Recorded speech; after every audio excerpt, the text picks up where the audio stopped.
All right, guys, I'm going to show you how to make your paper template for your slab box. I'm going to just use a pencil, see how that goes. If I need to, I'll switch to a pen. All right, so what I do is I have a piece of paper. This is just a scratch piece of paper from something else, but it's a blank piece of paper. What I like to do is just draw my little box over here in the corner to decide my measurements first. So I'm going to make a box, and I'm going to make them where they're all 3 different measurements, but you guys can make them all the same if you wanted to, or you can do them whatever size. Just make sure, again, like we need to think about the width of our pencils that we have and our rolling pin. We don't want to make it too big and then not be able to roll out our clay evenly because we don't have something to roll it out with. So for my box, I'm going to make it, let's see, I'm going to make it 3 by 4 tall, and then I'm going to make the depth of the box. Hopefully you guys can see this. I'm making this really small. Okay. The depth of the box, 2 inches, just because I want to keep it really small. And this is the only time, because we're doing distant learning and we only have half a bag of clay, that we're going to have measurements at 2 inches. If we were in the classroom, then your minimum measurement would be 3 inches. All right. So now what I like to do is make a little shopping list of the sides that I need. So I have my sides, I have my top, and I have my end pieces. Can you see that? Yeah, okay. So I've got my sides. So my sides are, this is clearly not to scale, are 4 by 3. I got that here. 4 by 3 are my sides. Now in paper, I'm only going to need 1 of each of these in paper. And then when we go to clay, I'll cut out 2 of each of them because we have 2 sides, 2 end pieces, and a top and a bottom. Okay, so I got my sides, and then I'll need my top. So again, this is just my little grocery list here. And so this is 3 by 2 for my top. And then my end pieces are 4 by 2.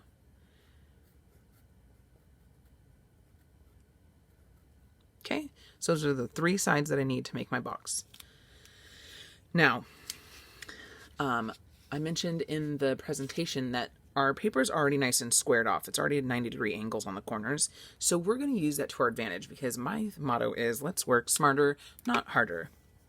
So here's my ruler. I'm not sure how well you guys are going to be able to see this. But make sure, like, my ruler does not start with 0 on the very end. It starts just to the inside. So just make sure that you take that into account when you're doing your measuring. And then, of course, like the big long line behind the number are my inch line. Now, some of rulers, like some of them have the number underneath the big line, but just make sure that it's the big line. And then the medium-sized line in the middle is my ½ inch. Don't make any of your projects ½ inch. Just keep them whole numbers, just for the sake of your sanity. All right, so now I'm going to start with my side box here. So I'm going to go 3 inches tall. So I'm going to line up my 0 on the edge of the paper because, again, they're already nice and squared off, and then that way I don't need a square tool. So I'm lining it up, and I'm just going to make a tick mark at 3 inches. Okay, and then I'm going to just move my ruler down. It doesn't matter where on the paper, just anywhere along the same side. And I'm going to do it again and do a tick mark at 3 inches. And the reason I do that is because that way I know when I go to make this line, when I connect these 2 dots, that from here to here, all the way along this paper is 3 inches. If I were just to make 1 dot, then it could be like this, or it could be like this. I'd only know for sure at that 1 point is at 3 inches. So that is why we do 2 points at 3 inches and draw a line. Okay, so from here to here, all the way across this paper is 3 inches. So I've got my 3 inch from over here. So now I got to go 4. So now I'm going to turn my paper and go and do the same thing. I'm going to go 4 inches, make a tick mark anywhere along the same side, do another tick mark at 4 inches, connect those dots,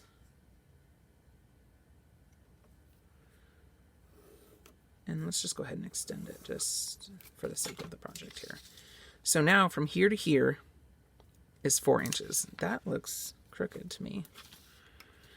How did I do it? Crooked? That one's correct. Yep, it's barely off. That'll be fine. Okay, so from here to here, 4 inches.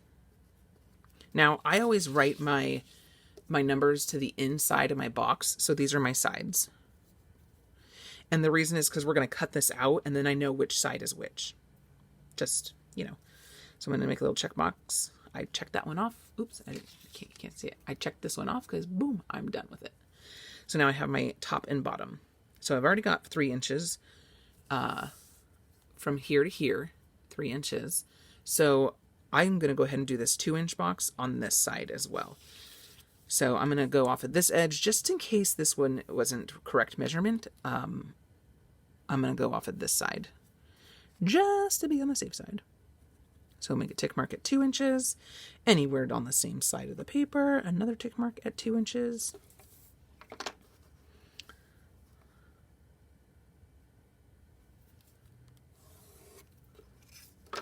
And then from here to here is 2 inches.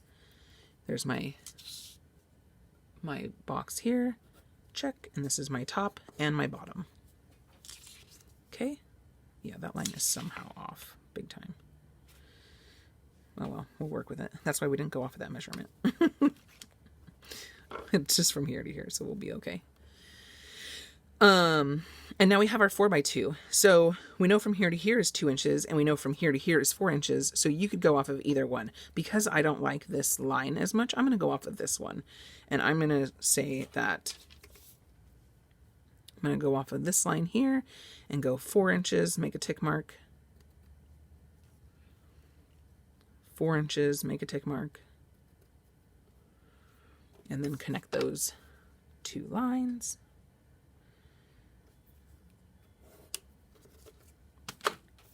And then I've got my 2x4 end pieces.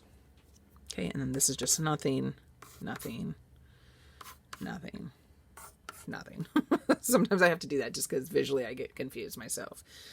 So this is my end pieces.